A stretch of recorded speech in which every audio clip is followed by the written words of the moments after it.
الحمد لله رب العالمين والعاقبة للمتقين والصلاة والسلام على سيد الأنبياء والمرسلين وعلى آله وأصحابه أجمعين أما بعد أعوذ بالله من الشيطان الرجيم بسم الله الرحمن الرحيم انما یأمر مساجد اللہ من آمن باللہ والیوم الآخر واقام الصلاة وآت الزکاة ولم یخش الا اللہ صدق اللہ العظیم وصدق رسولہ النبی الکریم ونحن علی ذلک لمن الشاہدین والشاکرین والحمد للہ رب العالمین ان اللہ وملائکتہ یصلون علی النبی یا ایہا الذین آمنوا صلوا علیہ وسلموا تسلیما الصلاۃ والسلام علیک یا سیدی یا رسول اللہ وعلی آلک واصحابک یا سیدی یا حبیب اللہ الصلاۃ والسلام علیک یا سیدی یا نبی اللہ وعلی آلک واصحابک یا سیدی یا نبی اللہ۔ تمام تعریفیں، حمد اور ثنا اللہ تبارک و تعالیٰ کے لیے، درود و سلام نبی اکرم نور مجسم شفیع معظم احمد مجتبیٰ جناب حضرت محمد مصطفیٰ صلی اللہ تعالی علیہ وسلم کی ذات والا صفات کے لیے حمد و صلات کے بعد قرآن مجید کی سورہ توبہ ہے، پارہ 10 ہے اور آیت نمبر 18 ہے۔ ارشاد فرمایا انما یأمر مساجد اللہ من آمن باللہ والیوم الآخر۔ فرمایا اللہ کی مسجدوں کو وہی لوگ آباد کرتے ہیں جو اللہ اور آخرت پر ایمان لاتے ہیں۔ پھر فرمایا وَأَقَامَ الصَّلَاةَ وَآتَ الزَّكَاةَ، جو نماز قائم کرتے ہیں اور زکوٰۃ ادا کرتے ہیں۔ وَلَمْ يَخْشَ إِلَّا اللَّهُ، اور سوائے اللہ کے کسی سے ڈرتے نہیں۔ یہ لوگ اللہ کی مسجدوں کو آباد کرتے ہیں، نماز قائم کرنے والے، زکوٰۃ دینے والے، سوائے اللہ کے کسی کی رضا کو مقدم نہ کرنے والے، اور سب سے پہلے یہ کہ وہ اللہ اور آخرت پر جب ایمان مضبوط ہو جاتا ہے پھر مسجد کی طرف رجوع کرنا آسان ہو جاتا ہے۔ نبی کریم صلی اللہ تعالی علیہ وسلم نے فرمایا ہے کہ اللہ تبارک و تعالی نے مجھے جو فضیلتیں دی ہیں نا، ان میں سے ایک فضیلت یہ ہے کہ اللہ تعالیٰ نے میرے لیے ساری زمین کو مسجد بنا دی ہے۔ اس کا معنی یہ ہے کہ جہاں بھی نماز ادا کرو گے تمہاری نماز ہو جائے گی، لیکن وہ خاص حصہ، وہ خاص جگہ جو نماز کے لیے وقف کر دی جاتی ہے اس کو مسجد کہا جاتا ہے۔ مسجد کا لغوی معنی تو سجدہ گاہ کے، لیکن وہ خاص باؤنڈری جس کو مختص کر دیا جاتا ہے کہ یہاں نماز پڑھی جائے گی، اس کا نام مسجد ہے۔ مسجد سے پیار کرنا، مسجد کے ساتھ دلچسپی لینا، مسجد کے ساتھ دل لگانا، مسجد کی تزئین و آرائش میں، خدمت میں اپنے آپ کو شامل رکھنا، اور سب سے بڑھ کے یہ کہ مسجد کے ساتھ اپنے دل کو جوڑ کے رکھنا، یہ اہل ایمان کی علامت ہے۔ مسلمان کا روحانی رشتہ اللہ اور اس کے رسول صلی اللہ علیہ وسلم کے ساتھ ہے۔ آپ کا جس آدمی کے ساتھ رشتہ مضبوط ہوتا ہے آپ اس کے مکان کی طرف کھنچے چلے جاتے ہیں، کوشش کر کے جاتے ہیں کہ میرا بھائی سے ملنے کو دل کر رہا ہے، تو اس کی طرف توجہ ہو جاتی ہے، وقت نکالتے ہیں، ٹائم خرچ کرتے ہیں، پیسہ لگاتے ہیں، وہاں جاتے ہیں۔ بیٹی میں نے بیاہ دی ہے، اپنے گھر چلی گئی ہے، پر میرا ملنے کو دل کر رہا ہے، وقت فرصت سارا کچھ دیکھ کے وہاں پہنچ جاتے ہیں۔ اصل اس گھر جانا مقصود نہیں ہوتا، اصل تو بیٹی کی ملاقات مقصود ہوتی، اصل بھائی کا مکان دیکھنا مقصد نہیں، اصل تو بھائی کی ملاقات مقصد ہے۔ تو مسجد میں جب آپ آتے ہیں تو مقصود یہ ہے کہ میں اس جگہ جا رہا ہوں جسے رب کریم نے اپنا گھر قرار دیا ہے۔ اب اس گھر کے ساتھ دلچسپی، اس گھر کے ساتھ آپ کا تعلق مضبوط ہوتا چلا جاتا ہے۔ رسول کریم صلی اللہ علیہ وسلم نے فرمایا ہے کہ زمین پر جو گھر سب سے پہلے بنایا گیا، جو مسجد سب سے پہلے بنائی گئی، وہ بیت اللہ شریف، مسجد الحرام، اور فرمایا جب ساری دنیا فنا ہو جائے گی تو جو جگہیں باقی رہ جائیں گی وہ مسجدیں، وہ حصہ جس پہ مسجد تعمیر کر لی جاتی ہے وہ حصہ باقی رہے گا۔ مسلمانوں کے اندر جہاں چیزیں بڑی تیزی کے ساتھ پھیلی اور ہماری دلچسپیوں کا رخ جب سے دنیا داری کی طرف زیادہ بڑھا تو مسجد سے بھی تھوڑا سا لوگوں کا رجحان کم ہوا ہے۔ ایک تو لوگ مسجد میں دیر سے آتے ہیں اور پھر جلدی جانے کا شوق رکھتے ہیں۔ کبھی ہم دیکھتے تھے کہ اسکول کا گیٹ بہت بڑا ہوتا تھا لیکن چھٹی کے ٹائم تنگ پڑ جاتا تھا۔ یہی حال مسجد میں جب نماز ختم ہوتی ہے تو اس وقت ہوتا ہے۔ پتہ نہیں کتنے ضروری کام ہیں جو پیچھے ہیں، کون سی ایسی چیز ہے جو دھکیل رہی ہے۔ بچے تو اپنے آپ کو بڑی قید میں سمجھتے تھے اس لیے جایا کرتے تھے، لیکن مسجد سے اس تیزی سے نکلنا، نماز پڑھنے والوں کی نماز کا خیال نہ کرنا، کسی کی تکلیف کا احساس نہ کرنا اور شدت کے ساتھ وہاں سے نکلنے کی کوشش کرنا، اس عمل پر جب غور کیا جائے تو برے خیالات ذہن میں آتے ہیں۔ ایسی چیزیں ذہن کے اندر آتی ہیں جن کا ایک مسلمان کے حق میں ہونا ٹھیک نہیں۔ میرے نبی پاک صلی اللہ تعالی علیہ وسلم نے ارشاد فرمایا، قریب محبوب فرمانے لگے کہ 7 شخص ایسے ہیں کہ قیامت کے دن اللہ کے عرش کے سائے کے علاوہ سایہ نہیں ہوگا، تو رب کریم ان 7 بندوں کو اپنے عرش کا سایہ عطا فرمائے گا۔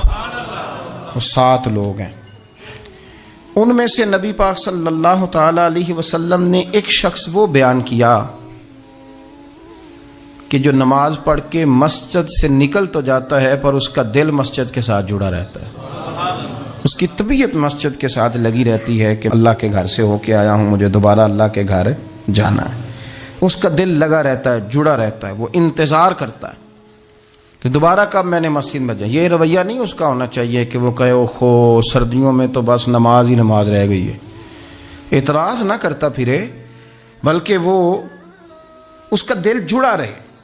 مسجد کے ساتھ جو خاص رشتہ ہے، بخاری مسلم میں حدیث ہے، نبی پاک صلی اللہ علیہ وسلم نے فرمایا، ویسے تو ساری زمین ہی اللہ کی ہے نا، للہ ما فی السماوات و ما فی الارض، زمین و آسمان میں جو کچھ بھی ہے وہ اللہ کا ہے، لیکن حضور فرماتے ہیں کہ خطہ زمین پر جو جگہ رب کو سب سے زیادہ پیاری جگہ، ساری اللہ کی ہے، پر جو اللہ کو سب سے پیارا ٹکڑا ہے وہ جگہ ہے جہاں مسجد بنا دی جاتی ہے۔ وہ خاص خطہ، آپ ذرا حدیث کے لفظوں پر غور کریں، فرمایا احب البلاد، وہ اللہ کا محبوب ٹکڑا ہے زمین پر جہاں مسجد بنا دی جاتی ہے۔ وہ اب آپ اندازہ کریں کہ وہ پیسے کتنے قیمتی ہیں، جو کمائے کسی نے تھے، لگ مسجد میں گئے، اور محبوب کس کے ہو گئے؟ اللہ تعالیٰ کے۔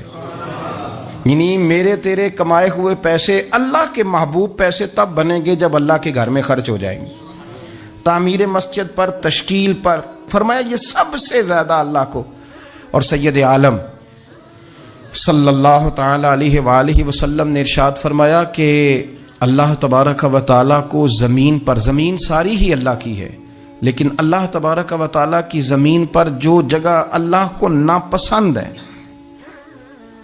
وہ جگہ ہے جہاں بازار بنا دیا جاتا ہے، یہاں مارکیٹیں بنتی ہیں، جہاں لوگوں کے ساتھ ظلم ہوتا ہے، دھوکے ہوتے ہیں، جھوٹ بولا جاتا ہے۔ یہ بخاری مسلم کی حدیث۔ ناپسندیدہ زمین کا ٹکڑا وہ ہے جہاں بازار بنتا ہے، اور پسندیدہ ٹکڑا وہ ہے جہاں شوق کس بات کا زیادہ، میری مارکیٹ ہو کہ میرے نام کی مسجد ہو، یہ میری زمین کا جو ٹکڑا میری مارکیٹ ہو، میرا پلازا ہو، اور پچھلا مکان خرید کے نہ تو ایک لائن پیچھے نکالتا ہوں، 12 دکانیں ادھر ہو جائیں گی، 12 دکانیں ادھر ہو جائیں گے، پھر حساب نکالتا ہے کہ 20,000 ایک کا کرایہ ہے تو کتنا بنا مہینے کا۔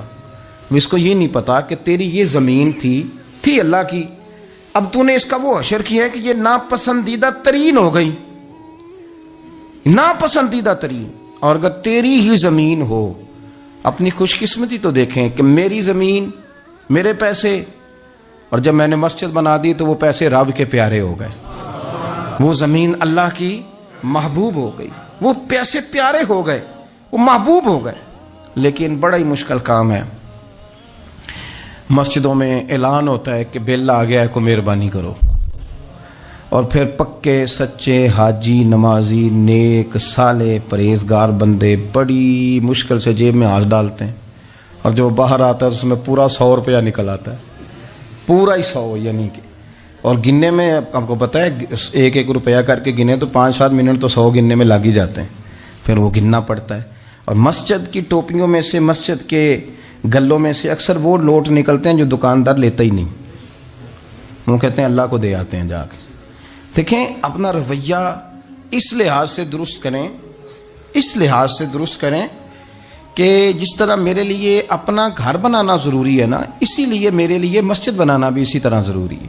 جب حضور جتنا عرصہ تک مکہ شریف میں تشریف فرماتے تو زیادہ وقت مسجد الحرام میں گزارتے تھے، اور جب قریب محبوب صلی اللہ تعالیٰ علیہ وسلم، محبوب دو عالم علیہ السلام مدینہ طیبہ تشریف لے آئے تو حضور نے سب سے پہلے مسجد قباء کی تعمیر فرمائی. کوئی ایک حجرہ نہیں ابھی بنایا، ابھی یہ طے نہیں کیا کہ میں نے مدینے کے کس حصے میں اپنا مکان بنانا ہے، کہاں رکنا ہے. سب سے پہلے مسجد شریف کی تعمیر فرمائی اور بنفس نفیس فرمائی. وہ مسجد مکمل ہو گئی. سرکار کا قیام تھا جناب ابو ایوب انصاری کے گھر میں. تھوڑے سے فاصلے پر نظر پڑی تو ایک کھلا میدان موجود تھا، 2 یتیم بچوں کی زمین تھی. فرمایا یہ زمین مجھے دے دو، اس میں میں مسجد بناؤں گا. ان 2 یتیم بچوں نے عرض کی یا رسول اللہ صلی اللہ علیہ وسلم آپ رکھ لیں، مسجد بنا لیں. فرمایا یوں نہیں بھائی، پیسے دیں گے. اسلام یہ نہیں کرتا کہ بندے کی حیثیت سے زیادہ اس پر بوجھ ڈال دیا جائے. وہ یتیم بچے ہیں، ابھی ان کے پاس کوئی ایسے ذرائع نہیں ہیں مال کمانے کے، تو فرمایا تمہیں پیسے ملیں گے. اور حضرت ابوبکر صدیق رضی اللہ تعالیٰ عنہ اور حضرت عثمان غنی جیسے مالداروں کے ذمے لگایا گیا کہ انہیں رقم ادا کی جائے. وہ پیسے ان بچوں کو دیے، یہاں مسجد کی تعمیر شروع کی. اب چونکہ مسجد قباء بھی سرکار نے بنائی تھی تو ایسا نہیں فرمایا کہ اس کو چھوڑ دیا جائے، بلکہ صحیح حدیث کے لفظ ہیں کہ نبی کریم علیہ السلام ہر ہفتے یا گھوڑے پر بیٹھتے یا اونٹنی پر بیٹھتے یا پیدل سفر کرتے، اور ہر ہفتے فجر کی نماز پڑھ کے مسجد قباء تشریف لے جاتے. اس مسجد کی آباد کاری میں حضور دلچسپی لیتے، شوق تھا سرکار کو، اس کو آباد کرنے میں دلچسپی لیتے. اور پھر میرے محبوب کریم علیہ السلام نے اس مسجد کے آباد کرنے میں ایک اور فضیلت بیان کی. فرمایا جو بندہ گھر سے وضو کرے اور میری مسجد قباء میں آ کے 2 رکعت نفل پڑھے، اللہ کے رسول کا وعدہ ہے اللہ اسے پورے عمرے کا ثواب عطا فرمائے گا. آپ دیکھ لیں مدینہ شریف میں جس طرح مسجد نبوی شریف ہر وقت کھلی رہتی ہے، مسجد قباء بھی ہر وقت کھلی رہتی ہے. ہر وقت وہ مسجد موجود ہے، دن کو جائیں رات کو جائیں، آپ کو وہاں نماز پڑھنے کے مواقع میسر ہیں. گویا حضور نے بنائی بھی ہے اور میرے نبی نے بسائی بھی ہے، اور وہ پوری طرح بسی ہوئی ہے. وہاں لوگوں کا آنا جانا ہے، وہاں ہر قسم کی خوشبری. یہاں حضور نے مسجد کی بنیاد رکھی، حجرہ کوئی نہیں ابھی بنایا، کسی زوجہ کے لیے رہنے کو کوئی جگہ نہیں بنائی. یہ اب شوق دیکھیں، مسجد کے ساتھ حضور کی دلچسپی دیکھیں کہ سرور کائنات صلی اللہ تعالی علیہ وسلم نے مسجد نبوی شریف کی بنیاد رکھی.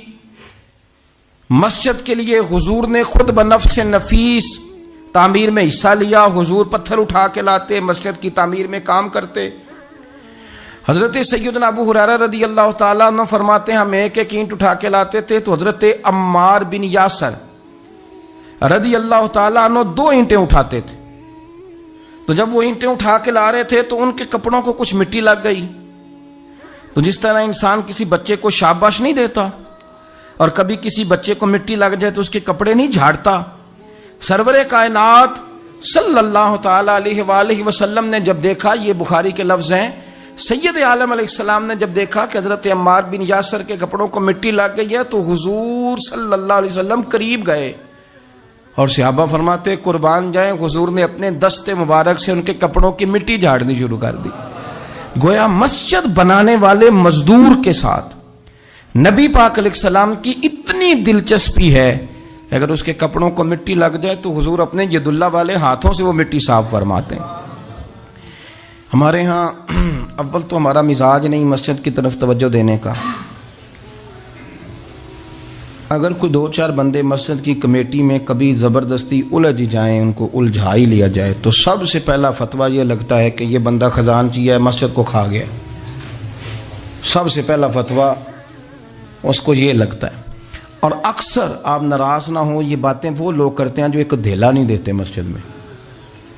ان کو بڑی فکر ہوتی ہے دوسروں کے پیسوں کی، ہاں جی، کہ اس نے پیسے دیے تھے تو یہ کھا گیا. مجھے بھی ایک دفعہ ایک جگہ میں گیا ہوا تھا تو ایک صاحب کہنے لگے جی اس مسجد میں بڑا فنڈ آیا پر فلانا بندہ کھا گیا ہے. تو اس سے بھی تھوڑا سا وہ یہ ہوتا ہے کہ جب آپ کسی کے خلاف بات کرتے ہیں تو سامنے والا آپ کو اپنی ہمدردی دے کے تو 1-2 بات اور کرتا ہے. میں نے اس سے کہا کہ آپ نے کتنے پیسے دیے مسجد میں؟ کہنے لگا جی کچھ میں نے بھی دیے. میں کہا چل پہلا تیرے تے دعا مانا وہ کولوں آ چلیے. کہنے جی نہیں وہ تو میں دے چھڑے. تو میں کہا پھر جنہیں دیتے سن انہوں نے بھی دے ہی چھڑے کہ توں حساب لینا ہے کہ اللہ لینا ہے. اتنا زیادہ ٹینشن لینے کی کیا ضرورت ہے آپ کو؟ اس بندے نے بھی مرنا ہے، قبر میں جانا ہے. میں کیا بھائی تیرے تے دعائیے نہ پیسے جڑے تیرے کھا گئے، تو تے وصول کرنا تو باقیوں کے دیکھے جائیں گے. آپ کو یہ توفیق نہیں ہے کہ آپ تھوڑا سا آگے بڑھیں، کام دیکھیں، اخراجات دیکھیں، معاملات دیکھیں کسی بھی مسجد کے. آپ تنقید کر رہے ہیں کمیٹی پہ مفت کی، اور اس کا نتیجہ کیا نکلتا ہے؟ مسجدوں میں جھگڑے ہوتے ہیں، فسادات ہوتے ہیں، دنگا ہوتا ہے. اور امام صاحب بیچارے انہوں نے بھی تو پھر کو پارٹی رکھنی ہوتی ہے، جینا تو ہے نا دنیا میں. وہ بھی پھر کبھی کبھی دیکھ لیتے ہیں کہ اب پارٹی بھاری کیڑی ہے تو اس کی طرف وہ توجہ کر لیتے ہیں. پھر وہ بھی ایک نیا دنگا شروع ہو جاتا ہے، کیونکہ مسجد میں امام اس نے رہنا ہے جس نے بندوں کو راضی رکھنا ہے، اس کی پابندی ہوتی ہے. ایک نے کہہ دیا تو کھل کے نماز پڑھا، سویرے ہی تو مزہ ہوتا ہے نماز پڑھن کا. تو دوسرا کہتا ہے قاری صاحب آپ تو فارغ ہیں، ہم نے تو ڈیوٹی بھی کرنی. مسجد کی آباد کاری میں آپ حصہ لیں، چیزوں کو دھیڑنے میں آپ کردار نہیں ادا کریں، کیونکہ مسجد اللہ کی رضا کے لیے. اور میرے نبی پاک علیہ السلام نے فرمایا جس نے اللہ کی رضا کے لیے مسجد بنائی اس نے اپنے لیے جنت میں مکان تعمیر کرا لیا ہے. شرط یہ ہے کہ اللہ کی رضا کے لیے پارٹی بازی کے طور پر مسجد نہ بنائے، رضا الہی کے لیے مسجد بنائے. اس نے اپنے لیے جنت میں مکان بنا لیا ہے. مسجد کے ساتھ دلچسپی ہونی چاہیے، مسجد کی صفائی کریں، مسجد کے ساتھ آپ دیکھیں کہ کون سا بلب خراب ہے، اس بلب کو آپ چینج کر دیں. آ کے تنقید کر کے چلے جانا کہ فلانا بندہ فلانا کام نہیں کرتا، یہ تو بڑا آسان کام ہے، یہ تو آپ کسی سے بھی کرا لیں. یہ تو لیکچر ساری دنیا دیتی ہے کہ فلانا غلط ہے، فلانا غلط ہے. چیزوں کو غلط کہنا، بندوں کو غلط کہنا یہ آسان ہے، لیکن غلط چیزوں کو ٹھیک کر لینا یہ مشکل کام ہے. یہ والا میرے بھائی فریضہ سر انجام دیں. کوشش کریں کہ مسجد کے آپ قریب آئے. حضرت تمیم داری رضی اللہ تعالیٰ عنہ میرے نبی کریم کے صحابی ہیں. انہوں نے سب سے پہلے مسجد میں آ کے چراغ جلایا تھا. اتنے راضی ہوئے میرے نبی پاک، اتنے راضی ہوئے، فرمایا تمیم تو نے مسجد میں چراغ نہیں جلایا، تو نے تو اپنی قبر روشن کر لی ہے. اور فرمایا تم نے تو مکمل نور حاصل کر لیا ہے، مکمل. اور خاص حضور نے ڈیوٹی لگائی سیدنا بلال حبشی کی. وہ مسجد کا خیال کرتے، مسجد پہ توجہ دیتے. مسجد نبوی میں کون سی چیز کہاں کس انداز میں کرنی ہے، حضرت بلال وہ خدمت سر انجام دیتے. نبی پاک علیہ السلام مسجد کے لیے مختلف اوقات میں مختلف احکام جاری کرتے. پہلے سرکار دو عالم صلی اللہ علیہ وسلم نے ایک دروازہ مخصوص کر دیا تھا. فرمایا بھئی ایک فیصلہ میرا یہ ہے کہ اس گیٹ سے صرف عورتیں آئیں گی، مرد نہ داخل ہوں. حضور نے وقف کر دیا عورتوں کے لیے. پھر ایک وقت ایسا آیا کہ نبی پاک صلی اللہ علیہ وسلم کے بہت سارے صحابہ نے جن کے گھر مسجد کے بالکل ساتھ ساتھ تھے، انہوں نے مسجد کے اندر دروازے کھول لیے تھے، مسجد میں آیا کرتے تھے.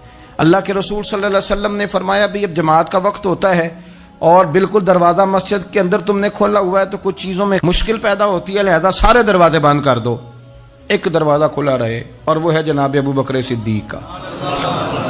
وہ آج بھی کھلا ہے مسجد نبوی میں. اس کو وہ دروازے کو بند نہیں کرتے، کبھی ضرورت ہو تو وہ آگے کوئی کنات لگا دیتے ہیں. دروازہ وہ ہمیشہ کھلا رہتا ہے، اس لیے کہ اس کو میرے نبی پاک نے کھولا ہے. وہ دروازہ کھلا رہتا ہے. حضور نے مختلف اوقات میں مسجد کی تزئین و آرائش میں، اس کی وسعت میں دلچسپی کا اظہار کیا. حضرت بلال جھاڑو دیتے، آنے والے لوگوں کا خیال کرتے.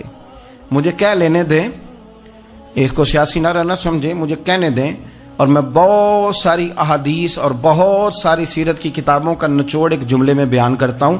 مسجد نبوی ایک پارلیمنٹ ہاؤس کا درجہ رکھتی تھی، اسی میں سارے فیصلے ہوتے تھے، اسی کے اندر کافروں کے ساتھ جو معاملات تھے وہ طے ہوتے تھے، اسی میں ہر چیز سیٹ ہوتی تھی۔ مسجد کے اندر ہماری سیاست ناپاک اس لیے ہوئی ہے کہ ہم نے مسجد سے باہر نکال دی۔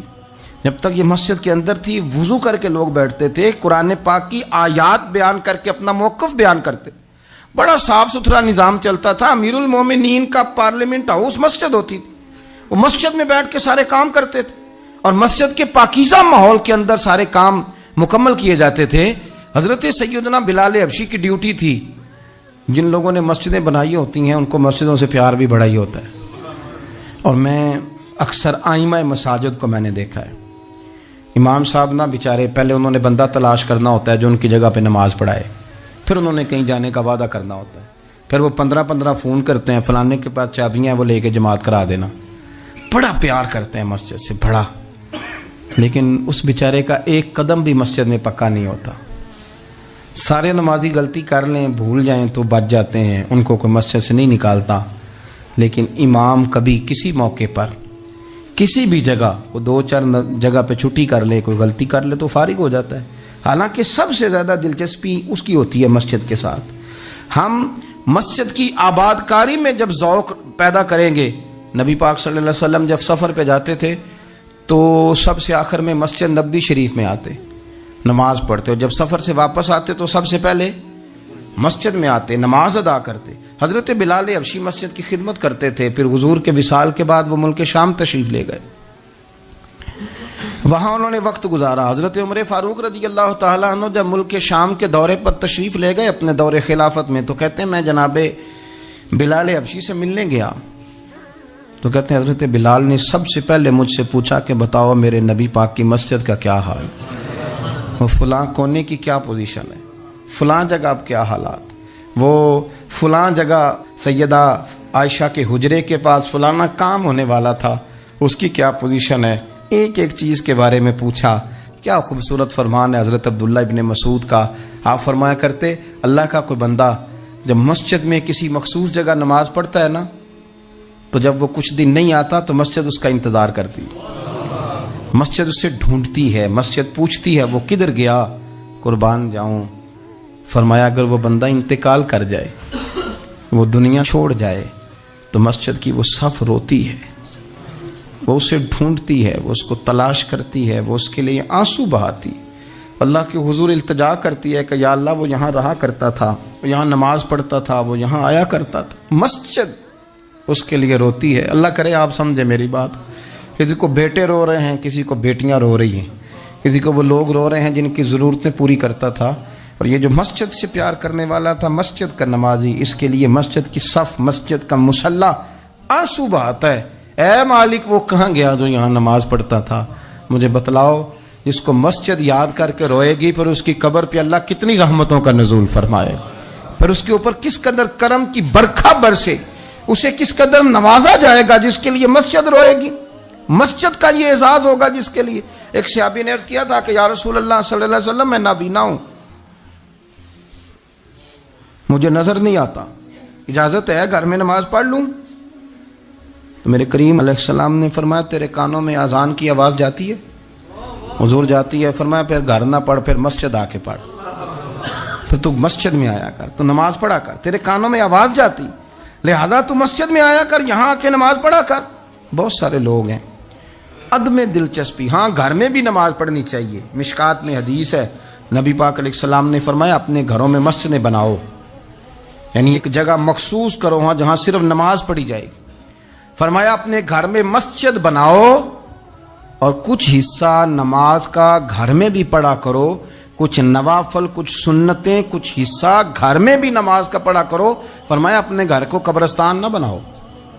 اس کا مطلب ہے جس گھر کے اندر نماز نہ پڑھی جائے، بالکل اس گھر میں سارے زندے لوگ بھی رہتے ہوں تو گھر قبرستان ہے۔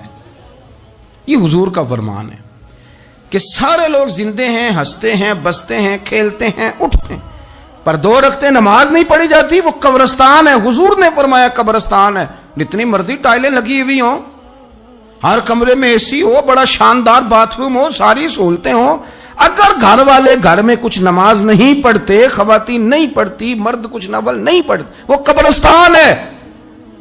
اور جس گھر میں کوئی اٹھ کے سویرے تہجد کا وضو کرتا ہے وہ مردوں کا گھر نہیں، وہ تو زندوں کا گھر ہے۔ بچوں کو تکلیف تو ہوتی ہے جب سویرے بوڑھے اٹھ کے تہجد کا وضو کرتے ہیں، کیونکہ ان کے سونے کا ٹائم ہی وہ ہوتا ہے جب بابے اٹھ جاتے ہیں۔ بابا جی سویرے اٹھ کے وضو کر رہے ہوتے ہیں تو بچہ تنگ ہوتا ہے، دیکھو جی مطلب چونکہ اس نے جو سونا ہی اس وقت ہے جب دنیا کے جاگنے کا وقت ہے، لیکن اس کو پتہ نہیں جب تیرے گھر میں کوئی تہجد کا وضو کرتا ہے تو رب راضی کتنا ہوتا ہے۔ ہو سکتا ہے تیری بھی بڑی خطائیں اس کی وجہ سے معاف ہو جاتی ہیں، اس کا بوڑھا باپ، اس کا دادا، اس کا نانا سویرے اٹھ کے نماز پڑھنے لگا ہے۔ ہم کیوں نہیں اس بات کو سمجھتے کہ مسجد کے ساتھ ہماری دلچسپی، اللہ کے گھر کے ساتھ ہمارا تعلق، میرے نبی کریم صلی اللہ تعالی علیہ وسلم نے فرمایا میں نے جنت کے اندر دیکھا کہ کس عمل کا ثواب زیادہ ہے، تو فرمایا میں نے سب سے زیادہ اجر والے جو اعمال دیکھے ان میں ایک عمل یہ ہے کہ جو بندہ مسجد کی صفائی کر کے کچھ کوڑا مسجد سے باہر نکال دے گا، رب کریم اسے جنت میں بڑا درجہ عطا فرما دے گا۔ لیکن یہ تو کام کرے گا کوئی غریب آدمی، ناراض نہ ہونا، مسجد میں جھاڑو دے گا کوئی۔ میں نے اپنے لاہور والے سارے پیر بھائیوں کو بلایا تھا، کچھ دن ہوئے، میں نے ان کو نصیحت کی تھی کہ آپ اپنے علاقے کی مسجد کی صفائی کیا کریں، اور ساتھ میں نے انہیں کہا تھا کہ یہ میرا اپنے حکم سمجھنا ہے کہ مسجد کے انتظامی معاملات میں مداخلت نہیں کرنی، اپنی مسجد محلے کی میں جائیں اور جا کے جھاڑو دیں۔ بابا فرید صاحب رحمۃ اللہ علیہ فرمایا کرتے تھے جو چاہتا ہے اس کے دل کو سکون ملے تو وہ اللہ کے گھر میں جھاڑو دیا کرے، اور خود اپنے آپ سے کہا کرتے تھے اٹھ فریدہ ستیا جھاڑو دے مسیت، تو ستا ہے رب جاگدا تیری ڈاڈے نال پرید، مسجد کی صفائی کر۔ لیکن یہ بھی غریبوں کے حصے میں آیا، امیر بندہ تو 50,000 روپیہ دیتا ہے مسجد میں، کہتا ہے واکر خرید لو، پھر اس کے بعد قاری صاحب سے آ کے کہتا ہے کہ تو واکر لے کے دیتا سی، صفائی کیوں نہیں کرا دے؟ تو اگر کوئی غریب آدمی ذرا ڈرتے ڈرتے لقمہ دیتا ہے تگڑے بندے کو، ڈرتے ڈرتے وہ اسے کہہ ہی دے نا کبھی کہ قاری صاحب کو صفائی نہیں کرائی دی، تو پھر امیروں کے پاس ایک اور بھی جملہ ہے، وہ کہتے ہیں کہڑا آپ کرنی بالا کو نہیں کرانی، تو میں کہ تسی اپنے بالا کو کرا لو، لیاؤ بالا نال، وہ نہیں کرتے صفائی۔ اگر آپ کے بچے آپ کے کہنے پہ صفائی نہیں مسجد کی کرتے تو قاری صاحب کے کہنے میں کب صفائی کریں گے؟ قاری صاحب کے پاس بھی بچوں کی اماں آ جاتی ہے، وہ آ کے کہتے ہیں مولوی تو 8,000 کا ہے اور میرا بچہ 1.5 کروڑ کا ہے، میرے سے پیسے لے کے صفائی والا بندہ رکھ لے، میرا بچے نے اسکول جانا ہوتا ہے، سبق سنانے آتا ہے کہ صفائیاں کرنے آتا ہے۔ کہاں ہیں وہ لوگ گئے جو توجہ کے ساتھ مسجد سے پیار کرتے تھے، جن کا ذوق ہوتا تھا، جن کو شوق تھا کہ وہ مسجد کے ساتھ اپنی دلچسپیوں کو برقرار رکھیں گے اور دور سے چل چل کے مسجد کے قریب آئیں گے؟ طبیعت ہی نہیں، دل ہی نہیں۔ وہ بندہ جس نے 50,000 روپیہ دیا وہ جھاڑو کو ہاتھ لگائے، توبہ توبہ توبہ توبہ، وہ کوئی کام کر لے، ہو ہی نہیں سکتا، سوال ہی نہیں پیدا ہوتا۔ وہ تو آ کے کہے گا جاتی دفعہ، کہہ جائے گا کہ وہ ذرا فلانی جگہ کو بھی صاف کرا دے، وہاں بڑا برا حال تھا، تو بھئی یہ تو اللہ کا گھر ہے، تو جس طرح اللہ سب کا رب ہے اسی طرح مسجد بھی سب کی سانجی ہے کہ نہیں؟ تو وہ تھوڑی سی نیکی آپ کر لیں، وہ جھاڑو پڑا ہے، کام کریں اپنے علاقے کی مسجد کی خوبصورتی میں، تزئین و آرائش میں، اور کوشش کریں تھوڑا چل کے وقت پہ مسجد میں جائیں، ذوق بنائیں۔ ایک قبیلہ تھا مسجد نبوی شریف سے تھوڑا دور رہتے تھے وہ لوگ، تو نبی کریم صلی اللہ تعالی علیہ وسلم کی مسجد کے دائیں بائیں نہ کچھ مکانات خالی ہوئے، تو مالکوں نے یہ کہا کہ ہم یہ مکانات بیچیں گے۔ ان کو دور سے آنا پڑتا تھا، تو انہوں نے ارادہ کیا کہ یہ قریب کے جو مکانات ہیں یہ ہم خرید لیتے ہیں۔ نبی کریم صلی اللہ تعالی علیہ وسلم کو خبر ملی کہ بنو سلیم قبیلے کے وہ لوگ یہ مکان خرید رہے ہیں تاکہ ہمیں مسجد کا قرب نصیب ہو جائے، دور سے چل کے آنا پڑتا ہے، وہ قریب آ جائیں گے تو ذرا مسجد میں حاضری ہماری آسان ہو جائے گی۔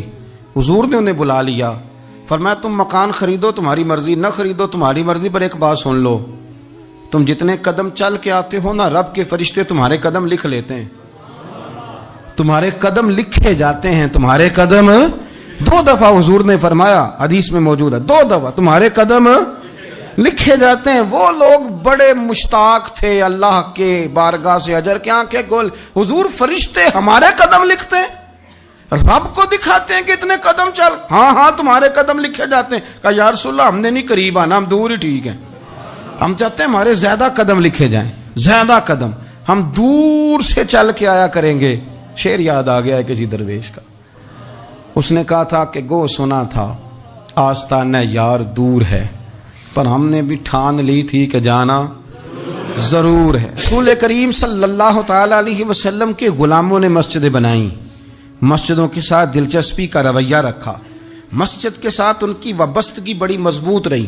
میں نا مسجد نبوی شریف میں بیٹھا تھا تو بہت زیادہ شہرت بھی کئی دفعہ بہت سارے مسائل کو بھی جنم دیتی ہے،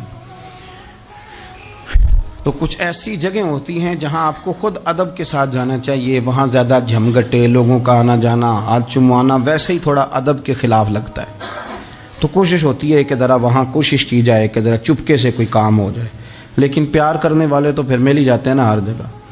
مسجد نبوی شریف کی صفائی کرنے والے لوگ میرے پاس آ کے بیٹھ کے کہنے لگے آپ سے فوٹو کھنچا لیں، تو مجھے ایک شعر یاد آ گیا کسی درویش کا، اس نے کہا تھا طیبہ کے سارے خادم پہچانتے ہیں مجھ کو تو خبر نہیں تھی میں اس قدر بڑا ہوں۔ میں نے کہا جی کھنچوا لیں، ان میں ایک شخص بولا، کہنے لگا پیر صاحب آپ سے ایک بات کرنی ہے۔ میں نے کہا کریں۔ کہنے لگا میرا نا تنخواہ بڑی تھوڑی ہے، بلدیہ کا ملازم ہوں، تھوڑی سی تنخواہ ملتی ہے، تو میرا ارادہ تھا چھوڑ جاؤں، روز پروگرام کرتا تھا کہ پاکستان جا کے کوئی کام کر لوں گا۔ پھر میں نے آپ کی ایک تقریر سنی، میں نے کہا وہ کون سی؟ کہنے لگے آپ نے بتایا ہے کہ بخاری میں حدیث ہے ایک بی بی مسجد کی صفائی کرتی تھی، بیمار ہو گئی تو حضور تیمارداری کرنے جاتے تھے، اور جب اس کا رات کو انتقال ہوا صحابہ نے حضور کو تکلیف دینا بہتر نہ سمجھا، دفن کر دیا، تو نبی کریم نے سویرے فرمایا مجھے بتاؤ اس کی قبر کہاں ہے؟ حضور نبی پاک خود رسول کریم ساری امت گنبد خضرا پہ اور نبی پاک اس قبر پہ چلے گئے جو مسجد میں جھاڑو دیتی تھی، اس کی قبر پہ کھڑے ہو گئے اور فرمایا صفے بناؤ بھائی میں دوبارہ جنازہ پڑھوں گا۔ حضور نے جنازہ دوبارہ پڑھا، وارث نے جنازہ نہ پڑھا ہو تو دوبارہ پڑھانا جائز ہے، اور حضور تو وارث ہے نا ساری امت کے، دوبارہ جنازہ پڑھا۔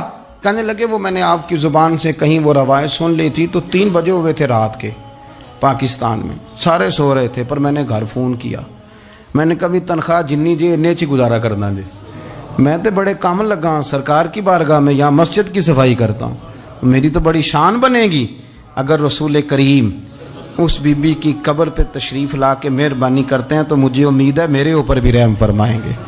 تو تنخواہ تھوڑی صحیح پر نصیب تو بڑا اونچا ہے نا، تو میں کوشش کرتا ہوں کہ یہ تعریفیں چھپا کے رکھی جائیں، پر میں نے اسے کہا میں کہ تھوڑا اونچی بول اور ذرا گنبد شریف کی طرف منہ کر کے بات کر، تاکہ گواہی ہو جائے نا، گواہی ہو جائے۔ عرش پہ تازہ چھیڑ چھاڑ، فرش پہ طرفہ دھوم دھام، کان جدھر بھی لگائیے تیری ہی داستان، کان جدھر بھی لگائیے تیری ہی او یارو بڑا خوش بخت نہیں وہ آدمی جس کو اللہ تبارک و تعالیٰ کے گھر کی حاضری کا یہ موقع نصیب ہو، وہ تھوڑا ذوق بنائے، وہ مسجد میں جائے، مسجد کے ساتھ پیار کرے، مسجد کے ساتھ اس کی دلچسپی ہو، مسجد میں وہ چراغ جلائے، مسجد میں وہ جھاڑو دے، وہ مسجد کی صفائی کا خیال کرے، وہ دیکھے کون سی چیز ہے مسجد کی جو صحیح ہونے والی ہے اس کا خیال، اور بڑا ہی خوش بخت ہے۔ آپ یقین کریں مجھے سب سے زیادہ اس بندے سے پیار ہے جس کو فکر رہتی ہے کہ ٹائم ہو گیا میں نے مسجد کھول لی۔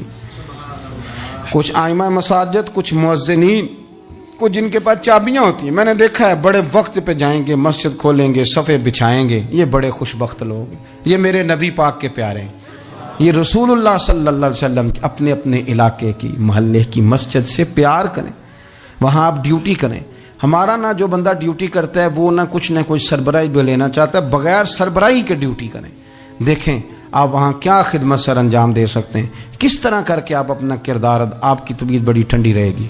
آپ اللہ کے گھر سے پیار کریں گے تو اللہ آپ کے گھر کو آباد کرے گا، آپ کو بڑی ساری برکتیں، بڑی ساری سعادتیں ملیں گی، بڑی ساری نعمتیں آپ کو میسر آئیں گی۔ ایک دفعہ میں یہاں نا نماز پڑھ کے نا تھوڑا تھوڑا میں کبھی جب میں خود جماعت کرایا کرتا تھا شروع میں، تو میں یہاں تھوڑا سا گھومتا تھا کئی دفعہ باہر گلی میں، تو 15-20 دنوں کے بعد ایک بابا جی کبھی آتے تھے تو 10 روپے 15 روپے بار گلے میں ڈال کے چلے جاتے تھے، تو میں نے ان کو، میں جانتا نہیں تھا، 2-3 دفعہ نظر پڑی تو مجھے تھوڑا سا ذہن بنا کہ یہ بزرگ کون ہے۔ میں نے ایک دن ان سے کہا، میں نے کہا بزرگوں آپ اکثر آتے ہیں اور 10-15 روپے آپ گلے میں ڈالتے ہیں اور آپ چلے جاتے ہیں، پھر جدھر سے آپ آتے ہیں، یہاں تو نا بندہ رستے سے گزر رہا تھا تو جاتی دفعہ مسجد نظر آئی تو اس نے کچھ ڈال دیا تو واپس لوٹ جاتے ہیں۔ کہنے لگے مولوی صاحب میرا ایک ذہن ہے کہ ہر مسجد میں میرے نام کی ایک اینٹ لگ جائے، اور میرا ذہن ہے، میں غریب سا بندہ ہوں، زیادہ پیسے میں دے نہیں سکتا، تو میں نے مسجدیں رکھی ہوئی ہیں، تو میں ہر مہینے ہر مسجد میں جتنی میں نے رکھ لی ہیں میں جاتا ہوں، تو اپنے حصے کی نا میں اس میں جو میرے سے ہو سکتا ہے میں کتنا اچھا ذوق ہے۔ کتنی اچھی طبیعت ہے. کوئی ضروری ہے کہ آپ کے پاس 15 لاکھ روپیہ ہوا آپ الگ سے ایک مسجد بنائیں پٹی لگوائیں تبھی کام چلے گا؟ ان بزرگوں کے 10 روپے سے شاید پوری اینٹ بھی نہ لگتی ہو، لیکن ایک دلچسپی کا اظہار تو ہوا نا، مسجد کے ساتھ وابستگی تو نظر آئی نا. تو آپ اپنے علاقے کی مسجد کے ساتھ پیار کریں، اس کا قرب اختیار کریں، اس کے قریب جائیں.